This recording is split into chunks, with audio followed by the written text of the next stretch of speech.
Seigneur Jésus, que la grâce, la faveur nous accompagne ce moment. Nous avons besoin de ton intelligence, de ta sagesse, le discernement de l'esprit, en ce qui concerne tes écritures.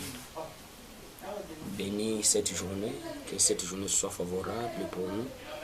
Au nom de Jésus-Christ de Nazareth que nous avons prié. Amen. Amen. Voilà, que le Seigneur soit béni, qu'il soit loué pour le souffle de vie qu'il nous donne à tout moment. Je crois nous étions ici. Nous avions parlé en ce qui concerne les ministères. Et nous avions évoqué le premier élément qui était très capital pour que le ministère soit efficace, pour que le ministère soit rentable. Nous avions dit que l'homme de Dieu doit vivre en communion avec Dieu. C'est-à-dire, l'homme de Dieu doit être appelé par Dieu lui-même. Il ne peut pas se placer lui-même au service de Dieu. C'est ce que nous avions dit.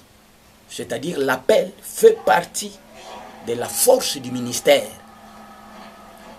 L'appel fait partie de la force du ministère. Nous devons comprendre ça. Ça, c'est très capital. Lorsqu'on n'a pas l'appel de Dieu, tout ce que tu feras ne sera qu'en vain. C'est pourquoi nous voulons que les serviteurs de Dieu, les servantes de Dieu, là où ils nous suivent, puissent s'adhérer massivement pour recueillir cette connaissance qui est très capitale, pour que nous puissions vivre ce que Dieu veut pour nous. Alors aujourd'hui, je vais parler d'un autre point très capital qui peut rendre le ministère efficace et rentable. Cette partie consiste à la direction divine. Quand l'homme de Dieu est appelé par Dieu, Dieu lui-même lui inspire les choses qu'il doit faire, qu'il doit réaliser. C'est comme ça. La direction divine. On est serviteur de Dieu. Mais nous trouvons que la majorité des serviteurs de Dieu sont en train de ramasser ci par là. Il manque même la matière à donner. C'est parce qu'il n'est pas imprégné à la direction divine. Je disais que c'est Dieu qui inspire. La direction divine, c'est quoi? C'est une orientation divine, une inspiration qu'on reçoit par le Saint-Esprit. C'est ça la direction divine. C'est une inspiration qu'on reçoit au travers du Saint-Esprit. C'est ce que nous appelons la direction divine. Est-ce que toi tu es inspiré? Puisque les choses de Dieu consistent à l'inspiration. Christ lui-même a dit ceci. Si on peut lire ça un peu très vite. Nous sommes dans le livre de Jean chapitre 16 et juste dans le verset 12-13. Nous allons lire un peu rapidement. J'ai encore beaucoup de choses à vous dire, mais vous ne pouvez pas les supporter maintenant. Ça, c'est Christ qui dit. J'ai encore beaucoup de choses à vous dire. J'ai beaucoup de choses à vous révéler. Mais ce n'est pas maintenant. Ce n'est pas maintenant. Il continue dans le verset 13. Quand le consolateur sera venu, l'esprit de vérité, il vous conduira dans toute la vérité. Voilà encore. L'homme de Dieu doit vivre dans la vérité. Sa vie, c'est la vérité. L'homme de Dieu, pour que tu sois inspiré, tu dois vivre dans la vérité. Il vous conduira dans toute la vérité, car Il ne parlera pas de lui-même, mais il dira tout ce qu'il aura entendu. Et il vous annoncera les choses à venir. Il vous annoncera les choses à venir. Qui annonce les choses à venir aux serviteurs de Dieu? C'est le Saint-Esprit. Et le Saint-Esprit, lorsqu'il parle, il ne parle pas de lui-même, il parle de Christ. Il parle de Christ, c'est-à-dire c'est Christ qui nous inspire, s'il vous plaît. C'est Christ, Jésus, qui nous inspire. C'est la première des sources pour nous. C'est notre force, c'est notre intelligence, c'est notre savoir-faire, c'est Christ. Bien-aimés, vous qui cherchez encore, ministère Nangaï Salamakasi, que le ministère soit efficace et rentable. Vous voyez? Donc, nous devons connaître, serviteurs de Dieu, que pour que le ministère soit efficace, il faut connaître ce qu'on appelle la direction divine. Cette direction divine, qui est la source de la parole de Dieu. Christ lui-même qui révèle les choses que tu dois faire. C'est Christ. Il vous a donné la vision. Dans cette vision, il vous parle. Il vous donne les directives que vous devez suivre. Dans la direction divine, nous avons quelques points très importants que nous allons aussi parler. Le premier point, dans la direction divine, c'est la parole de la connaissance. La parole de la connaissance. La parole de la connaissance. Celui qui est inspiré doit avoir la parole de la connaissance. Cela fait partie des dons spirituels. Homme de Dieu. La parole de la connaissance fait partie de la direction divine. Et nous avons encore la parole elle-même. La parole elle-même. Les logos. Ce que nous appelons logos. Ou encore les contextes bibliques. Le contexte biblique est très important pour nous. C'est ça qu'on appelle logos. Dans la Bible ici, ce que vous lisez chaque jour, il y a des contextes. Il y a les contextes bibliques et puis il y a les contextes révélationnels. Il y a les contextes révélationnels. Dans les Écritures, c'est comme ça. Prédicateur, dans la Bible, il y a des contextes. Il y a les contextes bibliques qu'on appelle logos et les contextes révélationnels, ce que nous appelons le rhéma. Ce que nous appelons le rhéma. Vous cherchez à être grand. Vous cherchez que le ministère soit efficace. Ce sont les sources pour devenir, pour que ton ministère soit efficace. Vous devez vous inspirer de ça. Nous avons encore un troisième élément, c'est les songes. Les songes font partie de la direction divine. Les songes. Non seulement les songes, il y a aussi la vision et la prophétie. La vision et la prophétie font partie de la direction divine. Toutes ces choses sont à vous. Est-ce que vous êtes inspiré de ça? Pour que le ministère soit efficace, est-ce que vous êtes inspiré dans tous ces éléments ici?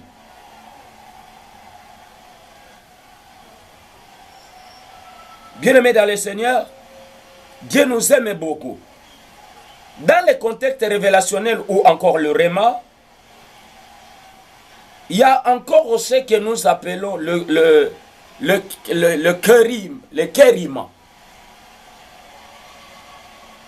Le kérigma, c'est en hébreu.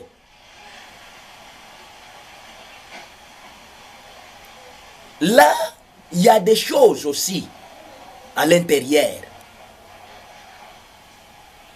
Puisque le kérigma, c'est ça le réma. C'est ça le réma.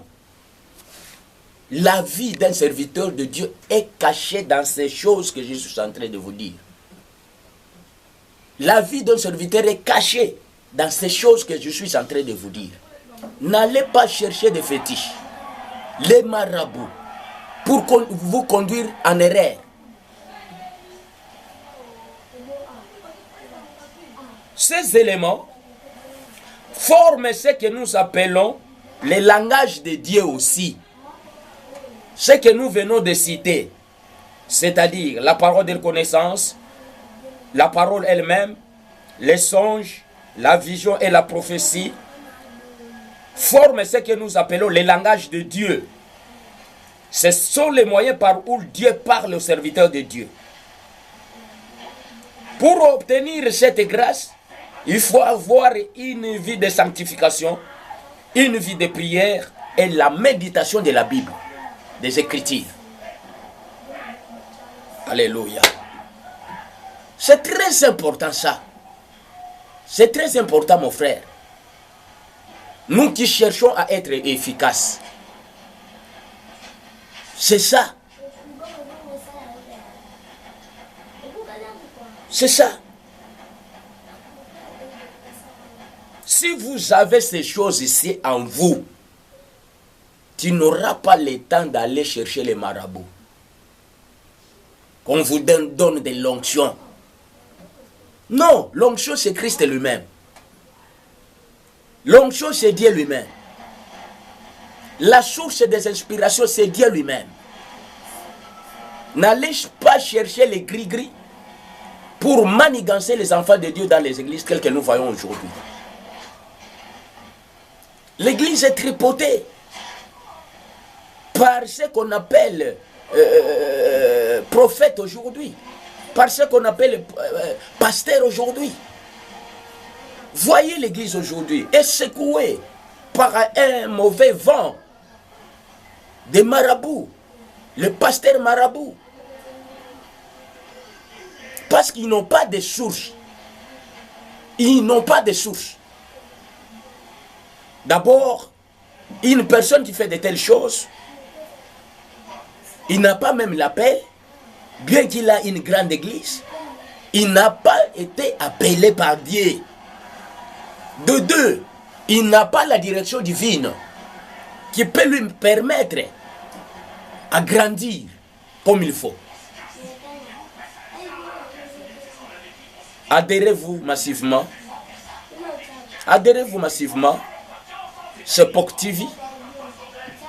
Vous aurez des enseignements dignes. Vous aurez des connaissances exactes de Christ. Je crois aujourd'hui on s'arrête là. Dieu est Dieu. Nous aurons à continuer pour que le ministère soit efficace et rentable. Il faut être inspiré par Dieu. Il faut avoir la direction divine.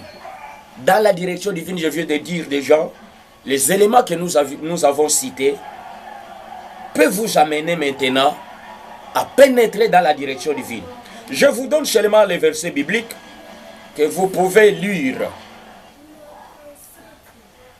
Proverbe 25, 4. En ce qui concerne la parole de la connaissance,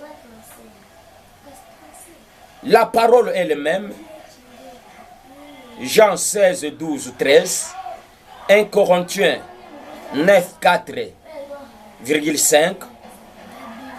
En ce qui concerne les songes et les visions, nous avions déjà parlé de ça. Job 33, 14 et 18. Alors, allez encore compléter Ésaïe 38 dans le verset 1er. Dans le verset 1er.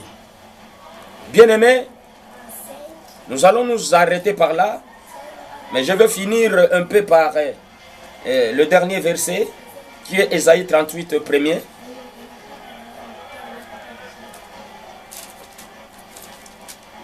Ésaïe chapitre 38 dans le verset 1er. Nous lisons au nom de Jésus-Christ. En ce temps-là, Ézéchias se fit malade à la mort. Et Ézéchias se fit, s'il vous plaît, le prophète Ésaïe, fils d'Amo, vint auprès de lui.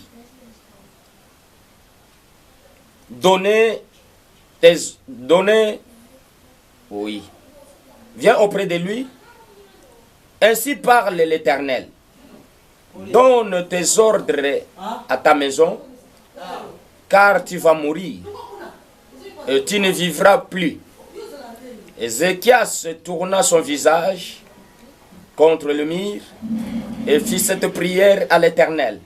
Ô Éternel, souviens-toi que je marchais devant ta face avec fidélité et intégrité du cœur, et que je fais ce qui était bien à tes yeux. Et Ézéchias répandit d'abondantes larmes. Puis la parole de l'Éternel fit adresser à Ésaïe en ces mots. Va et dis à Ézéchias, ainsi parle l'Éternel, le Dieu de David, ton père. J'ai entendu ta prière, je vis tes larmes.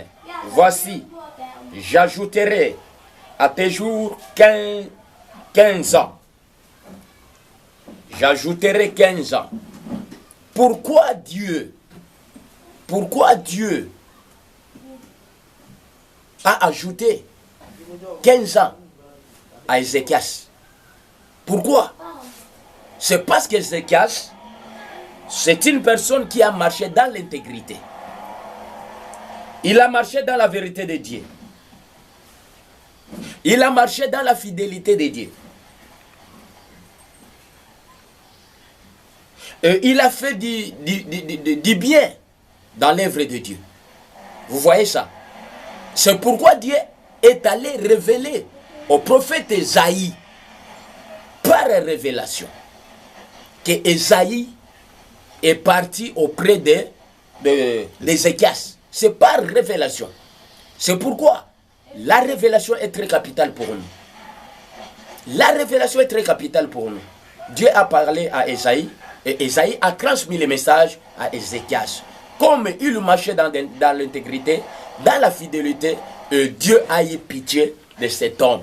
Et voici, Ézéchias est devenu en bonne santé. Il était guéri.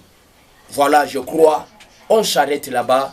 La parole sans révélation, la parole sans connaissance, la parole sans logos. Alors, c'est en vain que nous allons travailler. La parole sans vision, c'est en vain. La parole sans prophétie, c'est en vain. Puisque c'est ça qui forme la direction divine.